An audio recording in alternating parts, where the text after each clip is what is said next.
राजस्थान में स्कूली पाठ्यक्रमों को लेकर और इसमें बदलाव को लेकर जबरदस्त बवाल मचा है। अब राज्य शैक्षिक अनुसंधान एवं प्रशिक्षण परिषद यानी कि RSCERT द्वारा तैयार की गई कक्षा 5वीं की किताब में वीरांगना कालीबाई कलासुआ से जुड़े पाठ को हटाए जाने का विरोध हो रहा है। ABVP के कार्यकर्ताओं ने जोरदार प्रदर्शन किया है, विरोध किया है कि इस पाठ्यक्रम को क्यों हटाया गया, इसको फिर से शामिल किया जाए। लेकिन आज इस वीडियो में हम आपको बताते हैं कि आखिर वीर कालीबाई कौन थी, कैसे उन्होंने इतिहास में अपनी जगह बनाई और उनके बलिदान की आखिर पूरी कहानी है क्या। नमस्कार, TV9 राजस्थान पर आपका स्वागत है। आपके साथ मैं हूं भविष्य त्यागी। राजस्थान की भूमि कई वीर और योद्धाओं के नाम से पहचानी जाती है। रानी लक्ष्मीबाई, रानी पद्मिनी और इसी तरह वीरबाला कालीबाई की कहानी भी शौर्य और स्वाभिमान का प्रतीक है।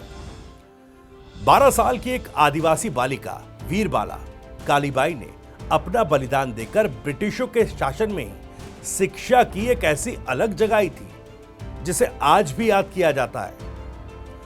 कालीबाई को आधुनिक युग का एकलव्य माना जाता है। एकलव्य ने अपने गुरु के लिए अपने हाथ का अंगूठा काट कर दे दिया था, लेकिन कालीबाई ने अपने गुरु की जान बचाने के लिए अपने प्राणों का ही बलिदान दे दिया था। दरअसल कालीबाई का जन्म जून 1935 में राजस्थान के जिला डूंगरपुर के रास्तापाल गांव में हुआ था। उनकी माता का नाम नवली देवी और पिता का नाम भीलबासी सोमाबाई था। बलिदान की इस घटना के समय देश में ब्रिटिशों की हुकूमत हुआ करती थी। इस दौरान डूंगरपुर रियासत के शासक महारावल लक्ष्मण सिंह थे, जो कि अंग्रेजों की हुकूमत की सहायता से वहां पर अपना शासन चला रहे थे। उस समय के महान समाजसेवी भोगीलाल पंड्या ने एक जन आंदोलन चलाया, जिसके माध्यम से वो वहां की जनता को समाज में फैली कुरीतियों को मिटाकर शिक्षा के लिए प्रेरित करने लगे। शिक्षा के प्रचार प्रसार के बाद वहां पर कुछ पाठशाला भी खोली गई, जिसमें आसपास के छोटे बड़े सभी को शिक्षा दी जाने लगी। महारावल लक्ष्मण को जब इन गतिविधियों के बारे में जानकारी हुई तो उनको चिंता हो गई कि अगर जनता और किसान पढ़ लिख गए तो फिर वो अपने हक और अधिकार मांगने लगेंगे। इस तरह से जनता राजकाज में भी दखल देने लगेगी। इसे रोकने के लिए महारावल ने कुछ कानून बनाए और सभी पाठशालाओं को बंद करने का आदेश दे दिया। मजिस्ट्रेट द्वारा पाठशाला बंद करने का काम शुरू किया गया। इस काम को पूरा करने के लिए पुलिस और सेना की भी मदद ली गई। इस दौरान रास्तापाल गांव की पाठशाला के मालिक नानाभाई खाट और पाठशाला के अध्यापक सेंगा भाई थे।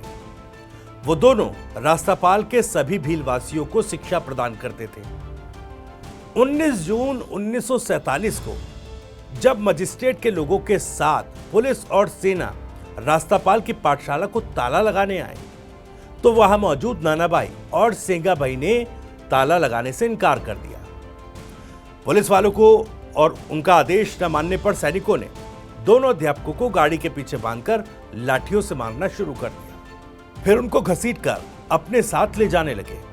जब पुलिस उनको बेरहमी से पीटती हुई लेकर जा रही थी तो उनकी असहनीय पीड़ा से नानाबाई ने रास्ते में ही अपना दम तोड़ दिया और सेंगा भाई को इतना प्रताड़ित किया गया कि वो बेहोश हो गए थे।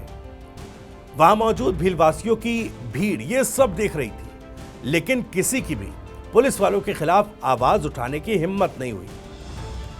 जब पुलिस वालों की गाड़ी सेंगा भाई को घसीटते हुए लेकर जा रही थी, तभी 12 साल की वीरबाला कालीबाई ने अपने साहस का परिचय दिया। वो अपने खेतों में हाथ में दराती लिए घास काट रही थी। सेंगा भाई उनके अध्यापक थे।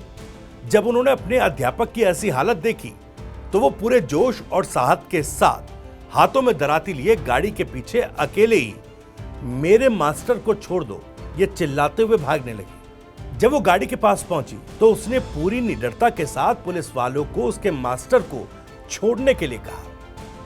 जब पुलिस वालों ने इस बात से इनकार किया तो उन्होंने खुद ही दराती के एक ही झटके से अपने मास्टर की रस्सी काट दी। उनके साहस को देख गांव के बाकी लोग भी उनके पास आकर खड़े हो गए। पुलिस वालों का आदेश न मानने पर सैनिक उनके पास बंदूक तानकर खड़े हो गए। उनकी धमकियों की परवाह किए बिना वो अपने मास्टर की जान बचाने में लगी रही।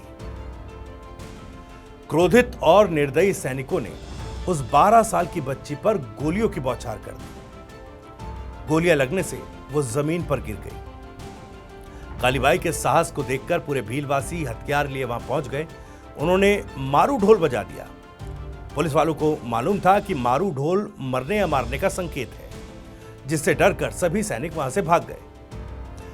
कालीबाई और सेंगाबाई को अस्पताल में ले जाया गया। 40 घंटे के इलाज के बाद वीरबाला कालीबाई ने अपना दम तोड़ दिया। कालीबाई ने अध्यापक की जान बचाने के लिए अपने प्राणों का बलिदान देकर गुरु और शिष्य के रिश्ते की एक अनूठी मिसाल दी है। इतनी भीड़ में मौजूद एक 12 साल की कालीबाई ही अपने गुरु की जान बचाने के लिए सैनिकों से अकेले लड़ गई थी। कालीबाई और सेंगाबाई जैसे गुरु और शिष्य का उदाहरण इतिहास में बहुत कम देखने को मिलते हैं। उन्होंने अपने गुरु को बचाकर पूरी दुनिया में गुरु शिष्य की एक नई पहचान कायम की थी। कालीबाई के बलिदान से नई चेतना का आगाज, कालीबाई के बलिदान से आदिवासियों में नई चेतना जागी। आज कालीबाई के नाम पर डूंगरपुर में एक मैदान वो बनवाया गया था, जिसमें कालीबाई और नानाबाई की प्रतिमा भी बनाई गई थी। हर साल 19 जून को रास्तापाल गांव में मेले का आयोजन भी किया जाता है। इस दिन हजारों की संख्या में लोग इकट्ठा होते हैं और शहीदों की प्रतिमा के सामने खड़े होकर उनको श्रद्धांजलि अर्पित करते हैं। तो वीर कालीबाई का बलिदान और बलिदान से जुड़ी पूरी कहानी हमने आपको बताई। यह वीडियो और जानकारी आपको कैसी लगी, कमेंट करके हमें जरूर बताइएगा। आप भी इस पर कुछ कहना चाहते हैं तो कमेंट बॉक्स आपके लिए खुला हुआ है। अपनी बात, सवाल और राय कमेंट बॉक्स के जरिए हम तक पहुंचा सकते हैं। राजस्थान से जुड़ी और भी तमाम खबरों को सबसे पहले जानने के लिए सब्सक्राइब जरूर कर लीजिए। TV9 राजस्थान। नमस्कार।